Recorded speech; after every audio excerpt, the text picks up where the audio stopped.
No portal agência.eclesia.pt encontra estas e outras notícias em atualização permanente.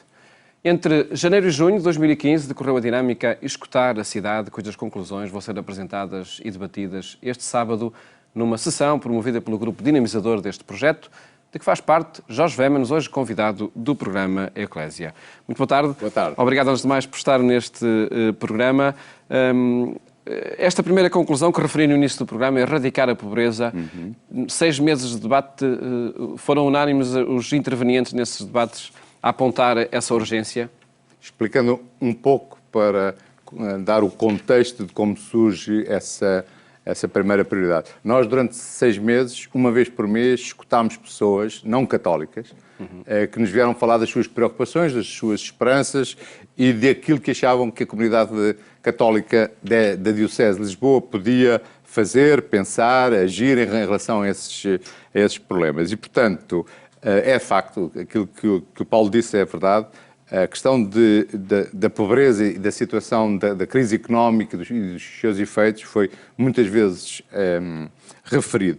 Este documento, que o Paulo tem em primeira mão, Sim, e que vamos divulgar no sábado, é já um documento que não pretende tanto fazer a síntese daquilo que escutámos, mas que pretende ser a resposta dos movimentos, dos 30 movimentos e organizações católicas que promoveram esta auscultação dos nossos concidadãos e concidadãs, é já a resposta que nós damos e que pensamos que o Sínodo, que a Igreja de Lisboa deve dar às preocupações que ouvimos. E, portanto, erradicar a pobreza parece-nos que é uma aposta clara que a Igreja de Lisboa deve fazer. O termo pode parecer um pouco forte, erradicar, fazê-la desaparecer. Sim, claro, é um objetivo, não é algo para amanhã, mas é um compromisso que nós achamos que o Sínodo devia solenemente afirmar. Porquê? Porque, de facto, se há alguma coisa que a nossa fé nos diz, é que nós não vivemos para ser uns pobres e outros ricos, uns terem trabalho e outros não terem trabalho, uns viverem os benefícios da sociedade e da civilização em que vivemos e outros serem excluídos. Portanto, e essa é a urgência que uma instituição como a Igreja Católica, uma instituição que dinamiza um grupo de crentes, deve assumir como prioridade. Sim, para nós é claro que essa deve ser uma resposta que depois terá aspectos concretos muito diversos, que não é apenas uma resposta que os cristãos dão por si mesmo, mas que devem fazê-lo em consonância com a sociedade, com outras organizações. Nomeadamente, nós não pensamos que este compromisso da Igreja de Lisboa no erradicar a pobreza deste território, que se deva confinar, à ação dos católicos. Deve também levar os católicos a envolverem-se na definição de políticas públicas que sejam capazes de contribuir para erradicar a pobreza. Jorge Vémenos referiu já várias vezes o Sínodo diocesano que está em curso. Esta foi uma proposta que, para chegar ao Sínodo, aspectos em que a Igreja deve estar atenta. Certo. De alguma maneira isto é um processo longo, assim como o Sínodo de Lisboa também foi o processo. Mas a iniciativa foi de um grupo de cidadãos, de movimentos? Sim, um grupo de católicos, de 30 movimentos, o que é também inédito, juntar tanta gente na Diocese de Lisboa e tantas organizações para, de comum acordo, durante 6 meses fazermos um pouco o contrário do que muitas vezes a Igreja faz, que é fala, fala, fala, não ia dizer como os humoristas, e não diz nada, mas às vezes fala demais. Nós, durante 6 meses, não falámos.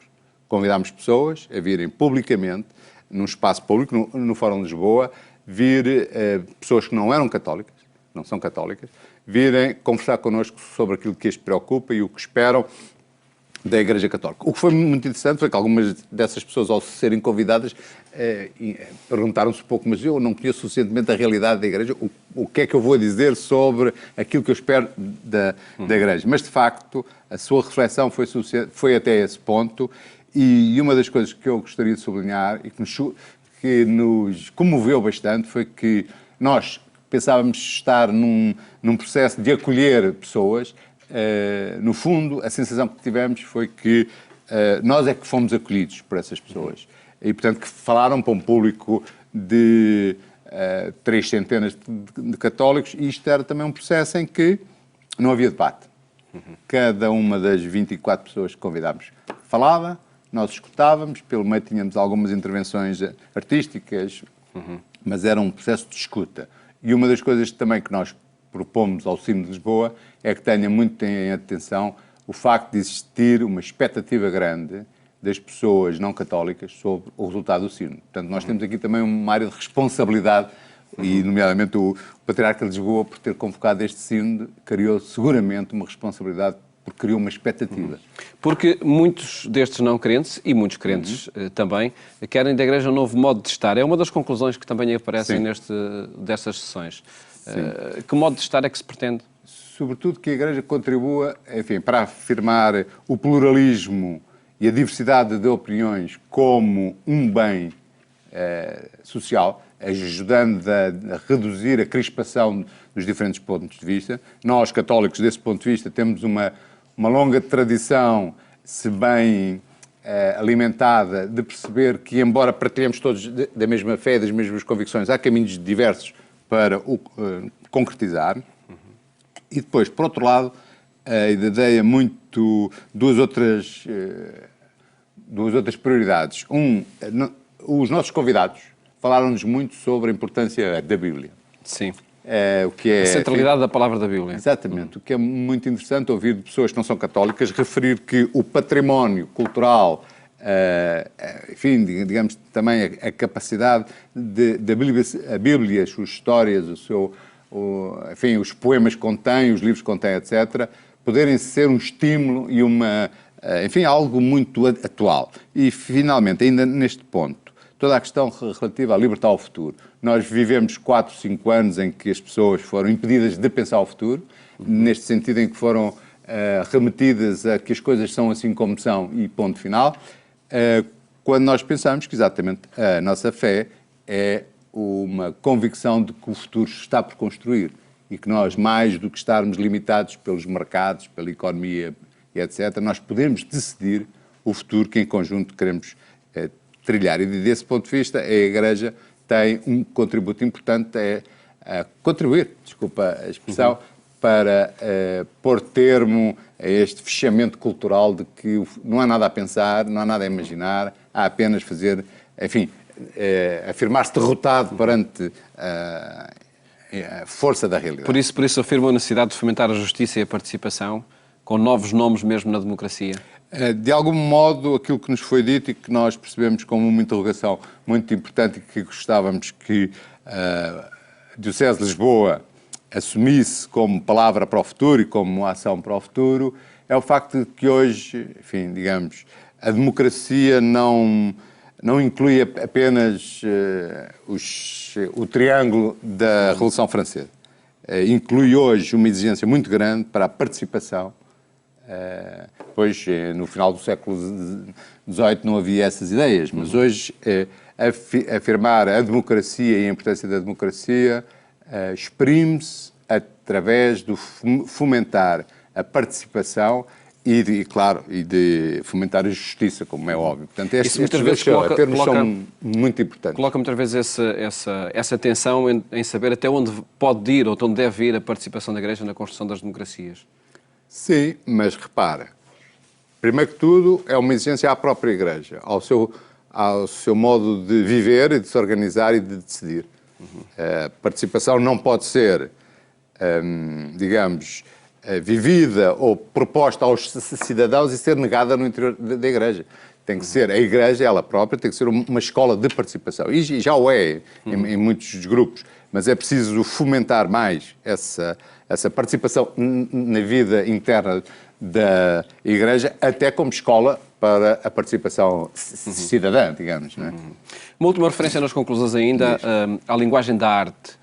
Um património que está muito no interior dos templos e fora deles também, mas que desafios novos são colocados à Igreja Católica? Nós gostaríamos que o Sino de novembro deste ano tomasse atenção e abrisse linhas claras para a afirmação de que hoje em dia comunicar a fé, comunicar a esperança em Jesus ressuscitado tem que, de alguma forma, dialogar com as expressões artísticas contemporâneas. Isso, enfim, em tempos na Igreja, a Igreja era ela própria a fonte da criação artística, digamos assim, para ser rápidos. Durante muitos anos pôs-se em confronto, ou pelo menos distante dessas expressões artísticas, nós apelamos a que a Igreja de Lisboa perceba que hoje em dia a arte é um lugar de expressão das inquietações, das esperanças das pessoas e que é nesse diálogo que a Igreja pode também encontrar uma forma de dizer algo.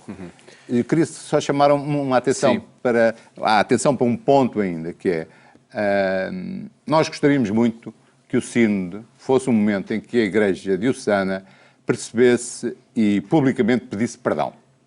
Perdão por muitos que excluímos, nós próprios excluímos, ganhar essa consciência de que nós pomos pessoas que devíamos acolher e com quem devíamos caminhar, temos-la posto à margem das nossas comunidades e, portanto, é um momento, já que a Igreja de Lisboa se vai reunir e vai pensar no futuro e desenhar linhas para o futuro, seria importante percebermos quais são os mecanismos que dentro da Igreja temos para pôr pessoas fora.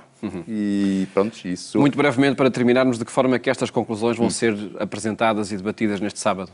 Então, dia 16, este sábado, na igreja aqui perto da RTP, ali em Chelas, na igreja São Maximiano Kolbe, teremos uma sessão em que vão intervir 3 pessoas, que vão de alguma forma comentar este documento, que será apresentado publicamente, que o vão comentar nesta perspectiva. Vão, no fundo, partilhar connosco aquilo que esperam.